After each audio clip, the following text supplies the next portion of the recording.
অভিনেতা রাহুল অরুণোদয় ব্যানার্জির মৃত্যুতে শোকস্তব্ধ টেলিপাড়া। ভোলে বাবা পার করেগা ধারাবাহিকের জন্য সমুদ্র সৈকতে এক রোমান্টিক দৃশ্যের শট দিচ্ছিলেন রাহুল ও শ্বেতা। রাহুলের মৃত্যুর পরেই সামনে আসছে একের পর এক চাঞ্চল্যকর অভিযোগ। অভিনেতার মৃত্যু নিয়ে উঠছে নানা রকম প্রশ্ন। তার মাঝেই অনুরাগীদের প্রশ্ন, তবে কি স্টার জলসার ভোলে বাবা পার করেগা ধারাবাহিক শেষ করে দেওয়া হবে? রাহুল ব্যানার্জিকে ছাড়াই কি এগোবে গল্প? বাংলা টেলিভিশনে এমনটা আরও অনেকবারই দেখেছি যে অভিনেতাকে ছাড়াই গল্পের নতুন মোড় আসে, কিন্তু এক্ষেত্রে তেমনটা হচ্ছে না। টেলিপাড়া সূত্রে জানা যাচ্ছে রাহুলের মৃত্যুতেই শেষ হচ্ছে ভোলে বাবা পার করেগা।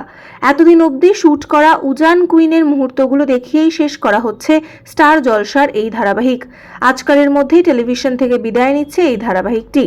বলে রাখা ভালো, প্রথম থেকেই জমেনি এই মেগার গল্প। নায়ক নায়িকা পরিবর্তনের পর নতুন করে শুরু হয়েছিল শুটিং, তবে এমন অঘটনে ধারাবাহিকটি আর চালাতে চাইল না কর্তৃপক্ষ।